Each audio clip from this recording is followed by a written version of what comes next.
New York Giants training camp day 3 is in the books. What are our takeaways? Plus, we'll have a preliminary stock report for you after 3 days. That's coming your way next here on the Locked On Giants podcast.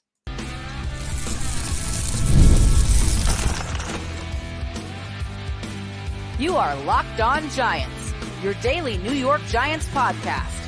Part of the Locked On Podcast Network, your team every day. Hello, New York Giant fans, and welcome to a special weekend edition of the Locked On Giants podcast. I'm your host, Patricia Traina, credential member of the New York Giants media for Locked On, as well as for New York Giants on SI, where you can find my written work. That's NewYorkGiantsOnSI.com. And as always, welcome on in to my Blue Crew community members, to my everydayers, to my newcomers, and everybody in between. Thank you so much for spending part of your day with us here on the Locked On Giants podcast, and especially here on this weekend episode, which I promised you guys that as long as we have a training camp practice and I'm there, I'm going to give you a report. So the Giants had a training camp practice on Friday, and this podcast is going to cover the takeaways from that practice. Also on today's podcast, because the Giants have Saturday off, there's kind of like a little break there. I'm going to give you a stock report, who I think raised their stock, who didn't, keeping in mind that, it's practices that were done without pads. So we'll keep that in mind. And then we'll wrap things up with some expectations, things I want to see once this team gets into pads, which is on Monday. So that is our agenda for today. Again, thank you for being part of the program. All right, let's kick things off. Friday's practice. Now, the big takeaway here, first off, let me just kind of back up a little bit. The Giants have been doing a lot of 11-on-11 work, not 7-on-7. I don't think we've seen any 7-on-7.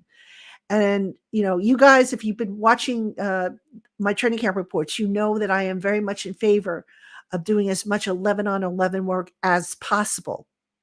So today the focus was on the deeper part of the field. So in other words, whereas on Thursday they were doing the upper red zone, which is like the area between the 10 and goal line, the Giants were actually starting from like their own 20-yard line, and they were, tasked with driving up the field. The idea to see how the deep passing game was coming together. So from the quarterback's perspective, I didn't think any of the quarterbacks really looked good today. But I want to talk about Daniel Jones because, look, I'm not looking to rag on the guy. I'm giving you my honest opinion and what I saw. So please don't take this as me ragging on him. But Daniel Jones was inconsistent throughout the deep passing drills. I think he threw the ball 6 times on passes of over 20 yards, and he connected on just one. And that was a gorgeous on-the-spot throw to Malik Neighbors. I mean, it was perfectly placed. The timing was impeccable. It was just, you couldn't ask for a better throw.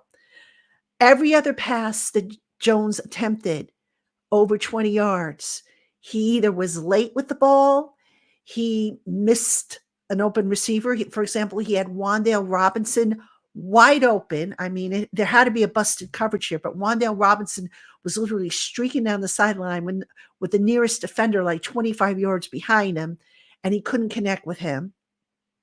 There were, some, like I said, some passes that were thrown late or behind the receiver. There were instances where he had incompletions and he didn't bother to look to the other side of the field where he might have had another receiver that was wide open. So a lot of miscues. And then the final play of practice, which was Jones's last rep of the day, he attempted to throw a pass, and he double clutched it because he didn't really get the handle on it. And I don't know if that was because he had, a different center in there or what happened, but he double clutched it. And then, oh my God, he panicked, threw the ball, and he threw it right to Dane Belton. So not a very good day for Daniel Jones. Now, here's a couple things here. Daniel Jones did not, as we know, he did not do team drills during the spring. He is still shaking off some rust. He is still probably trying to work on his timing with his receivers. And even though there's no legitimate pass rush, true pass rush, where he has to worry about being hit, guys are still getting through the offensive line on occasion, and they're pressuring him. So I was a little disheartened to see that because I just felt like it was not a very good showing. Now, where Daniel Jones did perform well was in the 2-minute offense. He took the Giants down the field. He, I think it was 3 plays, one of which was a short to intermediate type pass. I think he threw it, I want to say it went about 16 air yards, and then the receiver kind of took the ball from there. And then the touchdown that he scored was basically a design run, on a quarterback keeper. So he's the one who scored during his time with the 2-minute drill. But just, one thing I'm concerned about with Daniel Jones in the deep passing game, and I was chatting with Emery Hunt, who I've had on the show before through practice. We're watching Daniel Jones and we're, watching the mechanics and stuff like that. And we couldn't help but wonder, maybe he's just a little shell shocked here, because if you look at how this offense is built, it's built really to succeed on the basis of get the ball out of the quarterback's hand quick, get it to these little speedsters that they have at receiver that are capable of picking up yards after the catch. So this all had me wondering, gee, are they going to maybe look to have an offense that, they're going to basically do the short to intermediate passes to get the ball out of his hand and just periodically pick their deep passes. It's kind of ironic because, I said to Emery that in his rookie season, Daniel Jones was pretty good with the deep ball. And you just wonder if all the beating he has taken behind poor offensive lines, if that has shell-shocked him a little bit. So, look, you don't expect the quarterback to throw down the field, deep down the field, I would say like 10 plus times. I mean, it's very rare. I think, on average, I remember seeing his stat. I think on average, some quarterbacks average between 5 and 6 deep shots down the field. But when you have those, and especially when you have guys that can shake loose from a defender down the field and can, basically they have nothing but daylight in front of them to get into the end zone, you kind of want to see a little bit more of that, happen. You want to see them, connect on a few more of those. So, that was the main takeaway there for today's practice. Just, very up and down by Daniel Jones. Look, Drew Lock had his up and down moments too, as did Tommy DeVito. Nathan Rourke got a couple of snaps in there. He's not really going to get a whole lot of snaps. I know a lot of you have said, "Oh, why aren't you talking about Nathan Rourke?" He's just there, as the fourth quarterback. And quite honestly, I would question if he would even have been signed had it not been the fact for that, Daniel Jones was still recovering when they brought Nathan Rourke in. But we'll see if he gets more opportunities once we get into the preseason. All right, couple of other takes from training camp. I thought Brian Burns had a good practice. He was getting into the backfield. Now, again, they don't have the pads on, so the advantage goes to the defense in these situations. But Brian Burns, very active, able to get pressure. I thought Tyrone Tracy had a good practice when he was given the opportunities. Dante Miller made a wonderful play. Matter of fact, he was the recipient of a deep Drew Lock bomb. Miller putting that speed on display. It was just beautiful to see. Defensive back-wise, interesting. Trey Hawkins and Deontay Banks continue to split reps, but as I mentioned on yesterday's show, that could just be them getting Trey Hawkins ready just in case there's ever an injury, so this way that they don't run into a situation where, oh my gosh, he's never played with the first team before, and now what do we do? So just a few thoughts there. But the Giants, as I mentioned, they are off Saturday. They're back on the field on Sunday. It's going to be shorts and shells. And then Monday is going to be the first of 2 padded practices back to back. So Monday and Tuesday are your padded practices. That's where we're really going to get a good picture of, what this team, where this team is, especially in the trenches where, right now the defensive line is just having its way with the offensive line because, they have to be careful about the contact and whatnot. All right, coming up next, stock up, stock down after 3 days with a disclaimer. So don't go anywhere. Hey, Giant fans, passion, drive, and patience. What brings home the winning trophy is also what keeps your ride or die alive. eBay Motors has everything you need to maintain your vehicle and level it up to peak performance. From superchargers, roof racks, exhaust kits, LED headlights, and more, whether you're into speed, power, or style, eBay Motors has got you covered.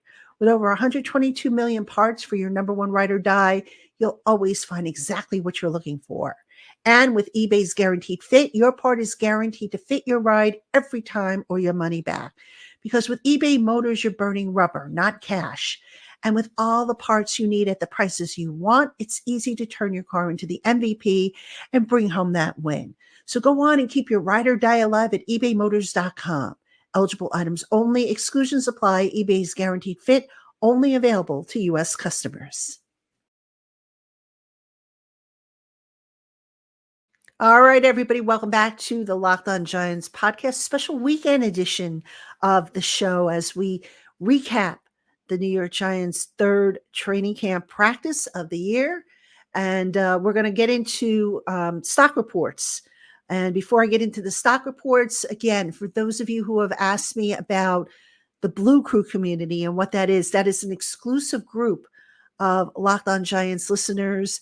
They take part in this texting program with me so they can communicate with me via text and I can send out text blasts as well to them. So I'm trying to do that every day during camp, with some observations that don't make it onto the program or don't make it into my written work. I'm trying to throw in some other little things, and I'm going to probably do a mailbag with those folks. It's an exclusive video. I do exclusive videos with them. And then whenever I know I have a big name guest coming on, I usually give them an opportunity to submit questions for the guests, things that they want to know. And yes, I do ask those questions of the guests. So if you'd like more information about joining the Blue Crew community, you can find it in the show notes. It's a free 14-day trial. If you like it, you do nothing. And then it's like $4.99 a month. If you don't like it, you cancel before your trial period ends and you owe absolutely nothing. So hope you will check that out. All right, let's get to the stock report. Now, before I get into this, just a little disclaimer. It's been 3 practices, which I realize they've been not in pads. Okay, so you can't really tell a whole lot, especially in terms of the trench play, whether, unless they're in pads and they're really, the pads are popping. That said, there were a few guys that stood out for one reason or another that, either have to keep up the pace or they've got to pick up the pace. So I'm going to give you my stock up and stock down report. All right, let's start with the up. Wan'Dale Robinson, kid's having a fantastic camp. Just amazing. They're using him in a variety of ways, out of the backfield on jet sweeps, end arounds, out of the slot. I've seen him line up wide, and he's just making play after play after play. And he's getting separation, and he looks so much. And, I've made this comparison before, but Wan'Dale Robinson is what they had hoped Kadarius Toney would turn into. Okay. Skill wise and personality wise, I had to throw that in because Wan'Dale's just a sweetheart of a kid. So he gets a stock up for me. Malik Neighbors, that goes without saying. He's just been, a man amongst boys. I mean, he has gone up against Deonte Banks, and I would say he has won the majority of those battles against Banks. So very impressive showing by Neighbors, and also the maturity that he's showing. In Friday's practice, head coach Brian Dable actually allowed Malik Neighbors to call a play, and it was the touchdown that I mentioned in the previous segment. So Malik Neighbors actually called that play, and the trust between Dable and the receiver really, can't be understated. It's a good way to say, hey, look, I've got trust in you. Don't let me down. And if you think about it, Dable's being kind of crafty with how he's harnessing the competitive quote unquote dog in Malik Neighbors, and kind of helping to keep it on track, as opposed to running the risk of Malik Neighbors turning into a just give me the damn ball type of guy. So I applaud him for that. Dante Miller has looked pretty impressive. And, every year in training camp, there was always one guy who becomes the legend of training camp. Sometimes he makes the roster, sometimes he doesn't. Dante Miller, the running back, Turbo, they nickname him. He looks like he's going to be this year's legend. Speed on display. I mean, the guy is super fast. And you know what? He's shifty, on those few running plays. He's shifty, when he gets the ball in his hand, as a receiver, the way he weaves through traffic. I mean, it's just a sight to see. So definitely give him a stock up in his quest to catch that last running back spot on the Giants. Jermaine Illuminor. Let's give that man a stock up, okay? Because look, most veterans who have been in the league more than 5 years, they're like, training camp, I could do without it. Right. And you don't blame them, because it's the same thing every day. It becomes, monotonous, and you lose track of what day of the week it is. And if you get an opportunity to kind of rest your bones a little bit, I think a lot of veterans will take that. Not Jermaine Illuminor, though. Illuminor has, he has a streak going where he's never missed a training camp practice, doesn't want to start now. And oh, by the way, so he gets whacked in the ribs accidentally by Dexter Lawrence, who you just don't want. You don't want to get whacked anywhere in your body by Dexter Lawrence, because he's just such a powerful force. And, the Giants, they held him out of the team part of practice on Thursday. And head coach Brian Dable told us before practice on Friday that they were going to do the same with Illuminor. But hey, guess what? Illuminor was out there taking reps at right tackle during the team part of practice. So kudos to him. The guy is just so happy to be a Giant. And, give me a team of 53 of the guys with that attitude, and I'd have a Super Bowl champion. So kudos to him. Couple more stock ups. The 1-2 punch of Thibodeau and Burns. Those two are going to be a handful to handle. I mean, they have been getting through the offensive line. Now, again, I realize without pads that the advantage goes to the defensive side of the ball, but the quickness off the snap, the moves that they're making, I mean, I can't wait to see what they look like against the Detroit Lions when a week from Monday, when the Lions come in for the joint practice. Just really, really nice showing by Thibodeau and by Burns. All right, stock down. I just have a few here. Tyler Nubin has not been able to really practice. The second round draft pick, he came in during the spring. I don't know if he was injured at the time, but Dane Belton has been taking those first team reps at safety, and Dane Belton's been looking pretty good. And, at some point you figure maybe Tyler Nubin will take over the starting role, but he hasn't been able to get on the field. He's had a calf issue, some tightness in his calf, and they've held him out of practice. So he's losing very valuable reps at this point. So I got to give him a stock down there. I got to give a stock down to Evan Neal. All right. Now, I know some of you gave me some feedback and you said, oh, how can you, say what you say about Evan Neal? It's conjecture on your part. Folks, when I tell you something, I will tell you when it's my opinion, and, when it's not, you'll know when it's not, because I'll say flat out, in my opinion, and this is just my opinion, this is what the situation is. But if I'm telling you that, there is concern about maybe how the rehab is gone and where things are at, I have reason to say that. Let's just leave it at that. All right. And Evan Neal, look, the setback that he had, and just some of the things that I've picked up, that I've heard from, things that went on during the rehab and stuff like that. Now, to be fair to Evan Neal, you can make the case that maybe they misdiagnosed that injury. All right. Initially, they didn't find that he had a hot spot in his foot, and he continued to work on it. And lo and behold, he developed that fracture. So you can make that case if you want to, but at this point, it's been quite a while. And I know some of you say, well, he's a 300 plus pound man. They don't heal as quickly. Well, Andrew Thomas is a 300-pound plus man, had ankle surgery, and he was back. He didn't miss a beat. So I get it. Everybody's differently, but like you said, it all depends on what you end up doing and how you kind of attack your rehab. So, all right, one more guy I'll give you for stock down. Cornerback Cordell Flott. Just haven't been impressed. I mean, he the other day, poor Flott, I felt bad for him because he was getting burnt like crazy. Maybe, that gets better. I'm not going to sit here and push the panic button and say, oh my gosh, the Giants are in trouble. But here's the thing I keep coming back to, folks.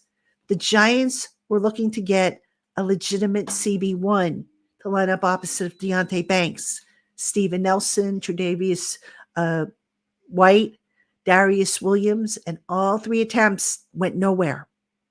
And now all of a sudden they're saying, oh, we have confidence in Cordell Flott. Well, what else do you want him to say at this point? So who knows? Maybe Flott will develop and he'll be fine. I hope so for his sake. But, I'm not feeling warm and fuzzy right now about that second cornerback spot. So hopefully I'm wrong, but we'll see on that. All right, coming up next, the Giants are off on Saturday. They have one more practice before they get into the pads. So I'm going to give you kind of a little preview, expectations, things I'll be looking for when we get into the next third of or the next three stretch of training camp. So don't go anywhere. Hey, Giant fans, Major League Baseball enters the second half of the season. The WNBA is in full swing, and pretty soon we'll have the Olympics and the return of the NFL, the NBA, and NHL. It's sports galore, which means there will be no shortage of action fueled by props, odds, money lines, and more to bet on. FanDuel, America's #1 sportsbook, has you covered with a daily booster bonus all summer long. Just download the app, set up an account, and dream up your ideal bets anytime. That's right, there's something for everyone, every day, all summer long. So go on and head on over to FanDuel.com and start making the most out of your summer. FanDuel, official sports betting partner of Major League Baseball. All right, everybody, welcome back to Locked On Giants special weekend edition. I'm your host, Patricia Traina, and we are inside Giants training camp all this month into August, and we're going to take you right through to the start of the regular season when we get into our regular weekly coverage. But look, as long as there's a practice, you'll get a show from me. All right, so the Giants, they completed the first three practices. As you know, they are off on Saturday. They have one more day as part of the acclimation period that they have to get through. That will be on Sunday. That'll be in shorts and shells. And then on Monday and Tuesday, the team will be in pads. So what are some of the things we can expect to see, or what are some of the things we'll be looking for in those practices? Well, obviously, the play of the trenches. The offensive line is going to be front and center as far as I'm concerned. All right. So look, right now, I think we can maybe all agree that the strength of the Giants team is their front seven on defense. All right. Between Dexter, between Jordan Phillips, Ryder Anderson's been getting some snaps on that defensive front. Then you've got Thibodeau and Burns on the edges, Bobby Okereke in the middle. That front seven right now is looking pretty good. So that front seven is going to be a nice test, I think, for the Giants offensive line. Now, obviously, they shook things up a little bit because they moved Jermaine Illuminor to right tackle. They have Aaron Stinney currently playing at left guard. Nothing on Van Roten yet. I don't know where that stands. To be honest with you, I meant to check on that and I forgot to check on that. So I'll see if I can, find out what's going on. But yeah, it's the Giants offensive line. Let's see how they handle that defensive front because so far, like I said, the defense has been winning, but there's no pads and technically there's not supposed to be, that much contact.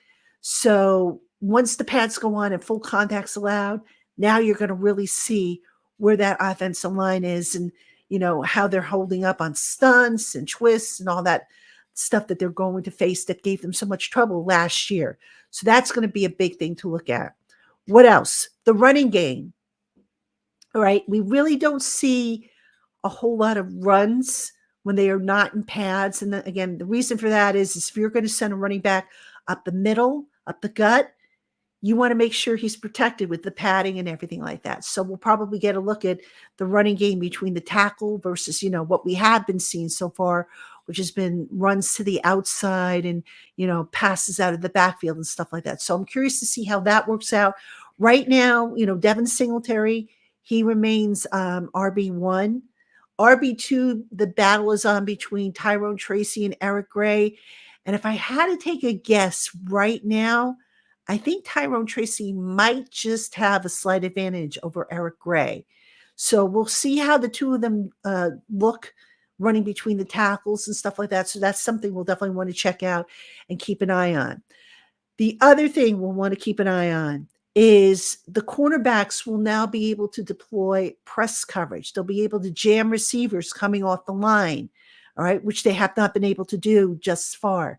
So how will the receivers respond to that? Because look, you ask any receiver, if he had his druthers, what would he like? And he'll probably tell you, give me a free release all day, every day.